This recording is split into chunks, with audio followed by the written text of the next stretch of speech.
As soon as they left, I began explaining everything to him. Ricky immediately went to the closet by the front door, grabbed his coat, his flashlight, and a .38 special revolver he kept on the top shelf. Hey guys, Scary Stories here. I hope you're doing well. Tonight, I have one story for you, but it's a good one. Have you ever found yourself wandering around a field late at night because you couldn't sleep? Well, the little boy in our story did. No spoilers, but he probably should have just listened to some ASMR or something. Get those clicky, tappy nails going and listen to somebody eat some food. But before we get into that, I just want to say, in case you're new to the channel, I post videos like this every Thursday and Sunday at 6 p.m. Eastern Time. I like to dig through the archives of the internet to find old ghost stories, websites, and news articles to share with you here.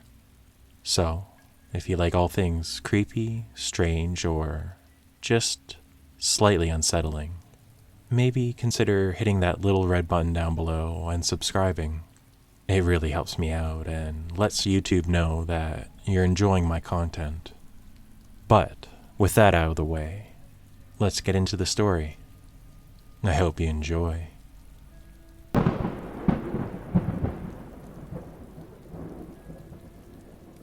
Hey, so my name's Matthew, and this happened to me in the winter of 1999, just 3 days shy of Y2K, the new millennium that is. This story takes place when I was 10 years old. Me and my sisters were staying at my aunt's house, as my parents had booked a room at some resort for the New Year's weekend. My aunt lived in a large, single-story house, about half a mile out in the outskirts of Salem, Oregon. The house was very nice, and in a private setting, so we had lots of room to run around and make as much noise as we wanted. My favorite part about going over to my aunt's house was hanging out with Ricky. Ricky's my older cousin, but I always saw him as more of a big brother to me. I didn't have any brothers of my own, so he kind of filled that role. Even though there's quite a big age gap between us, I was 10 and he was 21, Ricky and I were very close, and we always did things together like riding our quads, fishing, hunting, and such. Even if we just sat around all day and played Sonic or Ready to Rumble boxing, I loved spending every minute with him. Sometime in the evening, my aunt told us that she was going out with one of her friends and she would not be back tonight. So, Ricky was in charge of everything. She left the house around 9 p.m., and at this time it was very dark and very cold outside. That's probably the only thing I never really liked about staying at my aunt's house. The fact that it got so dark out so quickly, especially during the winter peak period. Not to mention, she had no next-door neighbor in case there was an emergency. In fact, I think the closest neighbor she had was an elderly couple that lived a couple miles down the road. Anyways, it was around 11 p.m., and I was watching Dragon Ball Z, unable to sleep. Ricky had passed out on the couch, and my two sisters were sleeping in the guest room down the hall. Usually, I'd be able to fall asleep with the TV going, but tonight for some reason, I simply didn't feel tired. It might have been due to all the soda we drank earlier when we ordered pizza. I don't know. I had to do something. I logged onto my aunt's computer for a few minutes and surfed the web. Back then, the internet was pretty desolate and kind of boring. No Facebook, no YouTube. After playing some flash games that involved shooting moving targets with your mouse, I thought it'd be fun to go outside to my favorite spot and target practice with my BB gun, just for like an hour maybe. I threw on my boots, my coat, my hat, went to the garage to get my Daisy air rifle and a flashlight, and then quietly made my way through the back sliding door of the house. There was a narrow man-made trail behind the fence of my aunt's backyard that led to a big, open field about 200 feet from her house. The field was surrounded by trees, and it connected to a bike path, which led to a public park that was roughly another mile out. Me and Ricky would often use this field to bring our BB guns and shoot cans and bottles, since it was always closed to the public during the fall and winter months. Tonight would be the first time I went out there alone, without Ricky or any adult by my side. I made the trek through the trail and eventually found my way into the field. I began picking up some leftover cans we used before and propped them up on some plastic buckets we had set up. I began shooting at my targets for about 15 minutes. As I was reloading more pellets into the chamber of my gun, I heard the sound of frozen debris crunching to my right. I immediately stopped what I was doing and looked over. The sound was coming from somewhere on the bike path. At that point, I should have just turned around and went back to the house immediately. However, I grabbed my BB gun and my flashlight and then made my way over to the entrance of the path. If anything, I was feeling a little Billy Batty since I had my air rifle with me. I'm not familiar with that reference. I advanced down the path for a few dozen feet, looking around to see what was making that noise. As I was shining my flashlight around some bushes, I heard the sound of somebody humming rather quietly. It was at that point all the courage from me started to drain, and common sense began to kick in. What was I doing out here so late? I could get hurt or kidnapped, and nobody would know. I was about to consider turning around and running, when I heard the sound of footsteps coming my way. I pointed my flashlight into the direction of where the footsteps were coming from. My light landed on a figure standing about 20 feet ahead of me. It startled me so much that I nearly dropped my flashlight. Based on what I can still remember, the figure was a tall, thin female. She had long, dark brown hair, huge green eyes, and really pale skin. Not ghostly pale by any means, just more sickly pale. Almost too pale to be considered normal looking, in my opinion. What she was wearing was just odd. She was wearing a long-sleeved, black satin dress that draped just past her knees, and black high-heeled shoes. Keep in mind that it was almost 10 below freezing level that night. Why would any lady be out this late, in this weather, dressed like this? Speaking of the weather, she didn't appear to be showing any signs of freezing whatsoever. She just stood there, still as a post, eyes locked with mine. One thing I do remember quite clearly was the expression on this woman's face.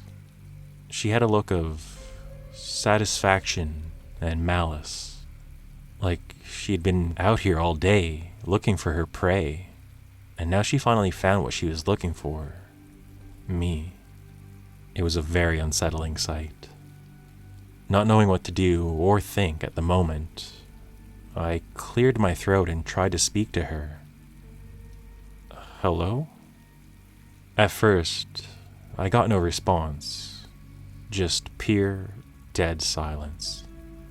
About 10 seconds later, the woman started to make this weird, wet sucking noise with her mouth. It sounded like she was chewing on something messily or puckering her lips to kiss somebody. It was actually quite gross. She then followed this up with a big, toothy smile, laughing under her breath as her eyes continued to focus on me. Pardon my language, but this woman was either extremely fucked up on some kind of substance, or she was just hit on the head or something. I took a few steps back, as I was very nervous. I saw the woman slowly take a couple steps towards me, causing me to freeze again. It was then that I noticed that the woman raised her right arm from her side and began beckoning me with her index finger, followed by these two words she spoke in a soft, slightly monotone voice. Two words that flipped the switch on my panic alarm. "Come here," I screamed. I dropped my BB gun, spun around, and began to run like hell out of the path and into the field. I ran as fast as my legs could carry me. While I was running, I looked over my shoulder, and to my horror, I saw that the woman was chasing after me. I could not believe that this woman could run so fast, despite the kind of footwear she had on. I began to scream even more as I made my way down the field. I could hear the woman's footsteps and breathing getting closer and closer to me each step I took. I was about 30 feet from the trail that led me back to my aunt's house when I took another brief glance over my shoulder. She was really close to me now. I didn't think I was going to make it. I knew that she was going to get me. Then, all of a sudden, I heard that woman let out a gasp. Not an exhausted gasp, but more of a gasp of sudden surprise, followed by the sound of something heavy hitting the ground and a person getting the wind knocked out of them. I looked back just long enough to see the woman laying flat on her stomach. She must have slipped or tripped over something and fell face first into the frozen grass. Thankfully, this gave me an advantage. I continued running till I made it to the trail. It was too uneven there and too dense for somebody to sprint through, so I navigated it as fast and safely as I possibly could. I wasn't sure if that woman was still coming after me or not. I just know I needed to get to the safety of the house. I hopped over a chain-link fence leading into my aunt's backyard. Once the fence was cleared, I ran to the sliding rear doors. I went for the handle, but it was locked. I began banging on the glass, screaming for Ricky or somebody to let me in, all while looking over my shoulder at the same time, expecting to see that creepy woman emerge from the bushes at any second. The patio light turned on. I saw Ricky run to the sliding door, and he opened it for me. I jumped inside, hugging him. I was shaking and in tears. Ricky was very concerned and also very upset. My two sisters ran into the kitchen to see what was happening, having been woken up by all the noise. Ricky told them to go back to bed and that everything was fine. As soon as they left, I began explaining everything to him. Ricky immediately went to the closet by the front door, grabbed his coat, his flashlight, and a .38 special revolver he kept on the top shelf. He told me to stay inside with my sisters while he went outside to see if that woman had followed me. I waited anxiously inside for about 10 minutes before Ricky came back in and said there was nothing outside. He then told me to never ever go outside the house by myself, especially this late at night. I've never heard Ricky use such a stern tone like that with me before, but he was right. I should have never been out there all by myself in the first place. I think Ricky realized how shaken up I still was from the whole ordeal, because he immediately calmed down, gave me a pat on the back, and told me and my sisters to sleep in his room for the rest of the night. We made sure that all the doors and windows were securely locked, and left all the outside lights on before we went to bed. Just me, my sisters, Ricky, and his .38 revolver by his bedside. I never told my aunt or my parents about what happened. I probably should have, but I just didn't want to talk about it anymore. Instead, Ricky decided to keep it between the two of us, and he told his mom that some coyotes were in the backyard. Hence why, according to my sisters, Ricky had his gun when he went outside. After my encounter with that woman, I never went back out in that field ever again. Ricky went to the field one last time with his friend the following afternoon to retrieve the air rifle that I left behind. His friend, who was the son of a cop, said that they didn't see anybody or anything out of the ordinary when they went down there. He said that the lady who chased me was probably just some lost junkie who was tweaking hardcore. My aunt ended up selling the house in 2003 to move to California with her new husband. Ricky also moved out a year prior after graduating college to become a CPA. The field itself is no longer there, as more houses have been built up all around the area. I'm also 26 now, and I have a bit more life experience with people on illicit substances.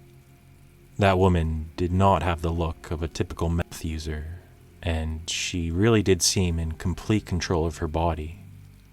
I still don't understand what she was doing out there, but I guess the same could have been said about myself. All I know is that woman was crazy and clearly had bad intentions for me. In fact, I still get nightmares about her at least once a year. The worst ones being where I'm running down that field and she grabs me, dragging my screaming, kicking child body into the darkness. I always consider myself lucky because if it weren't for that woman falling over, I might not be here sharing this story with you today.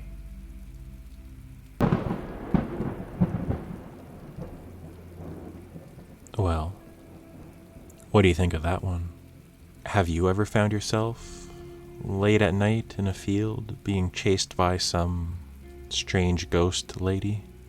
Hopefully not. It doesn't sound too pleasant.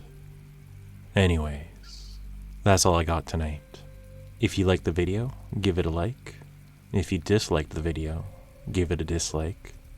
And I'll see you on the next one. I hope you're taking care of yourself. Bye for now.